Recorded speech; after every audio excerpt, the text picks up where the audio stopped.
Apa kabar semuanya? Video kali ini adalah merupakan video lanjutan dari video sebelumnya mengenai React. Nah, pada video kali ini kita akan membahas tentang Tailwind CSS. Apa itu Tailwind CSS? Saya akan kasih tahu secara garis besar aja dan bagaimana cara penerapan Tailwind CSS di dalam project saya, yaitu Sultan Catering. Oke, lanjut aja kita ke next pembahasannya. Nah, menurut exabytes.co.id, Tailwind CSS merupakan sebuah framework cascading style sheet yang digunakan untuk mengcustom atau mendesain user interface pada sebuah web framework berbasis utility yang hanya terdiri dari utility class dan tanpa utility komponen lainnya. Nah, singkatnya adalah Tailwind itu adalah tampilan atau tempat kita untuk mendesain bagian UI atau tampilan atau desainnya pada sebuah website yang kelas-kelas CSS-nya itu udah disediakan. Jadi kita tuh tinggal ngubah-ngubah seperti apa yang mau kita buat, seperti warna, font, style. Nanti saya akan tunjukin nih komponen-komponen apa yang bisa diubah pada Tailwind CSS ini. Nah, sebelum kita mau menggunakan Tailwind CSS, kita harus mendownload Tailwind CSS terlebih dahulu dengan cara membuka terminal kita semua, kemudian eh, memasukkan ini kode seperti ini, npm install Tailwind.css. Itu dilakukan di terminal kita. Kemudian, untuk memastikan apakah dia sudah terdownload apa belum, kita tinggal buka di vt-config.js. Kita lihat pada importnya ini, jika terdapat import tailwind.css yang seperti inilah apa katanya ini, tulisannya ini, maka ini udah berhasil terdownload atau terinstall. Tapi jika belum, maka kita tinggal lakukan lagi eh, penginstalan itu sampai berhasil. Nah, untuk extension yang akan kita gunakan pada tailwind.css ini adalah ini merupakan CSS yang akan kita gunakan pada penggunaan Tailwind CSS kali ini. Penggunanya adalah untuk memudahkan kita, misalnya ingin merubah warna, itu tuh kita tinggal ngetikkan beberapa kata, nanti dia akan menampilkan shortcut yang dimana itu berisi kode warna yang kita nggak perlu tuh copy paste kode warna dari Google misalnya, tinggal kita ketikkan misalnya red strip angka misalnya satu atau berapa gitu, nanti dia akan munculkan beberapa shortcut warna yang warna merahnya tuh ada beberapa apa tuh namanya, ada yang merahnya muda, merahnya tua kayak gitu. Nanti saya bakal tunjukin. Nah, pada pertemuan ketiga kemarin di sini kan perintahnya menunjukkan hasil dari kerja kerja kerja Rodi. Enggak, kerja Rodi maksudnya tuh kerja praktikum yang ada di lab kemarin itu gimana tampilannya, maka saya akan nunjukkan tampilannya. Apa sih? Nah, ini adalah tampilan semua codingan yang ada di lab kemarin. Di sini untuk dari sini sampai sini itu codingannya berada di tailwind.css jxx.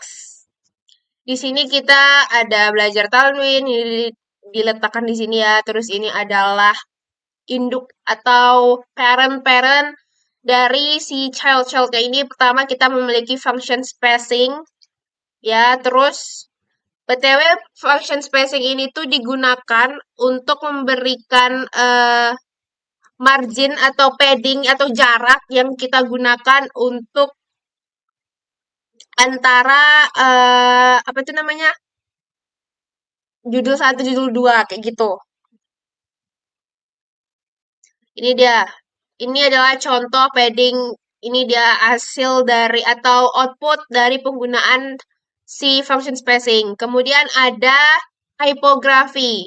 Ini outputnya untuk penggunaan typography. Di sini yang H1-nya itu kita kan warnanya biru ya.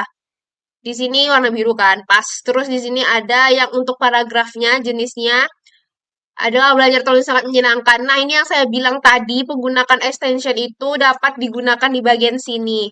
Misalnya saya ingin mengubah dia menjadi green. strip misalnya tuh. Kita nggak perlu nih nulis kodenya tuh secara full, misalnya green bla bla bla. Kan kode warna banyak tuh ya, kayak 5.000 bla bla sekian. Itu kita nggak perlu, tinggal kita ketikkan misalnya red, yellow, green, blue, black, white. Yang penting masih bahasa Inggris karena dia nggak bisa bahasa Indonesia. Jadi kita harus mengetikkannya dalam bahasa Inggris. Oke, maka kita harus mengerti warna dalam bahasa Inggris. Jika nggak ngerti bahasa Inggris warna itu apa, maka belajar. Oke, di sini kita tengok nih, kita nuliskan green itu ada green yang paling mudah bahkan sampai putih, sampai green yang hijau banget, sampai kayak green emerald kayak gitu. Nah, kita misalnya mau green yang ini nih. Tinggal kita masukkan green, jadi bakal tinggal berubah. Itulah kegunaan extension yang tadi kita download. Selanjutnya ada function border radius, seperti yang dibilangnya border. Pasti kita tahu inilah dia border radius. Di sini kita memiliki dua border. Yang pertama ini dan ini. Bukan, salah, bordernya ini doang. Yang ini untuk Talon Colors. Ini bordernya. Border ini tuh defaultnya kayak gini. Terus ini untuk warnanya. Ini untuk tulisan, warna dari tulisannya. Terus ini eh besar, apa tuh namanya, lingkaran ininya di ujungnya itu. Ini rounded LG ini artinya rounded large ya. Dengan tulisan klik saya. Terus di sini ada background colors, di sini background colors, penggunaan background color. Ini untuk warna background, ini warna tulisan, terus ini untuk paddingnya. Ini rounded, ini sama seperti rounded large. Ini untuk shadow dari apanya? Shadownya mana nih? Ini ya di bawah nih kayaknya shadow gitu ya. Kayaknya nggak nampak ya, ini ada shadow dikit. Digunakan shadow large. Terus di sini ada untuk teksnya Tailwind Colors yang ini. Dia bold kan, dia bold pas. Terus ini kayak untuk paragraf kita gunain ini margin top. MT itu margin top. Berarti dia di atas ya, top. Digunakan di sini pada paragraf. Terus ada flex grid. Ini apa nih penjelasan flex grid ini, atau layouting. Layouting itu tata letak nih ya, tata letak di sini. Kalau tata letak nih biasanya ditandai dengan penggunaan flex. Untuk dia tuh supaya ke samping gitu dia. Kalau kita hapus flexnya ini kan si home about contact-nya ini kan bakal ke bawah my website kan. Tapi kalau kita tambahin si flex, dia tuh bakal ke samping kayak gini. Jadi kayak lebih ngelebar gitulah ya, flex gitu. Kalau justify between ini tuh untuk menyebarkan elemen ke ujung. Nah, ini juga jadi flex justify between itu kayak jadi satu kesatuan gitu loh. Jadi dia kayak menyebarkan si komponen home about konteksnya itu ke ujung sebelah sananya tuh kayak geser atau menyebarkan dia ke sananya. Nah, terus terakhir ada function shadow effect.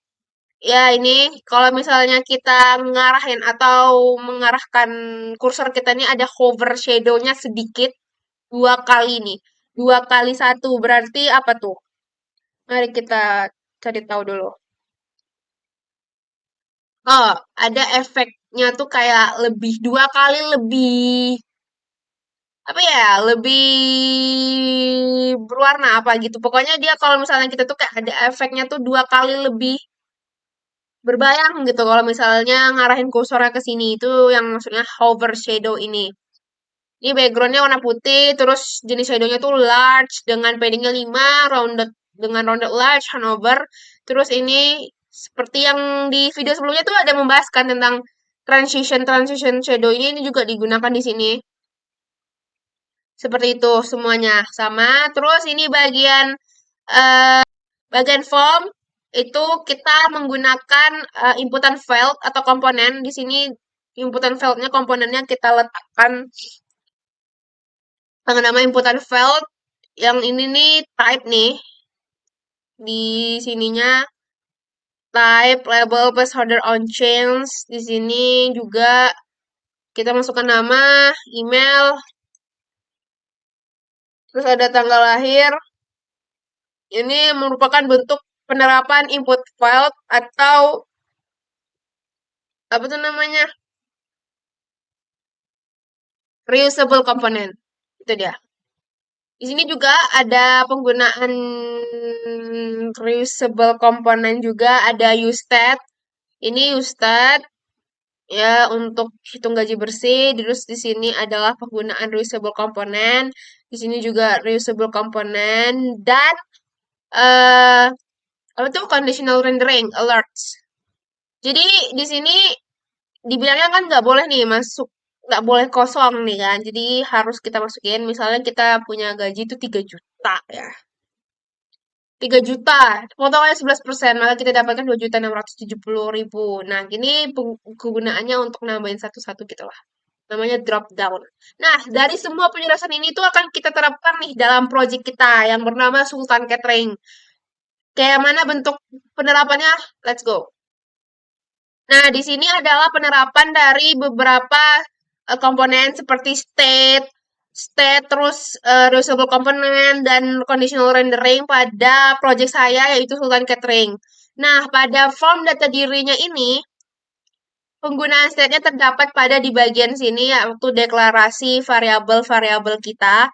Terus di sini juga ada untuk validasi form menggunakan useState. Kemudian pada reusable komponennya itu terdapat di sini inputan-inputan email, alamat lengkap, nomor HP, itu semuanya menggunakan input file.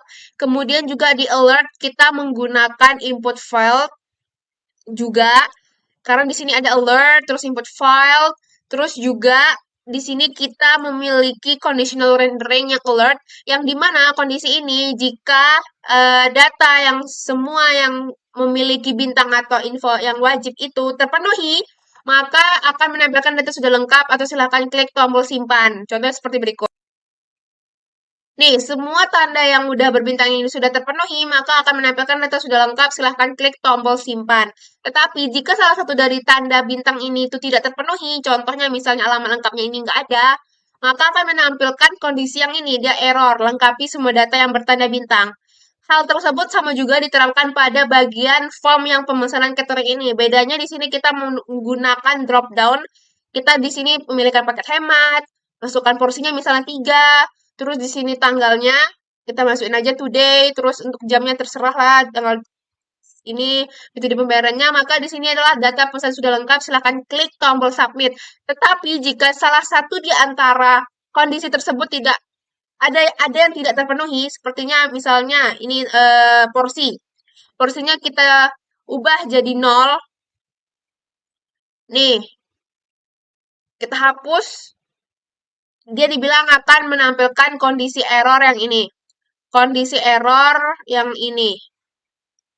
Kondisinya tidak terpenuhi. Nah, untuk pada bagian ini tuh juga menggunakan state. Di sini juga ada reusable component. Ini reusable komponennya juga. Terus juga ada conditional rendering yang alert-alertnya seperti itu. Nah, terima kasih sudah mendengarkan penjelasan saya mengenai Tailwind CSS. Semoga dapat bisa dipahami. Terima kasih dan sampai jumpa di video selanjutnya. Bye-bye.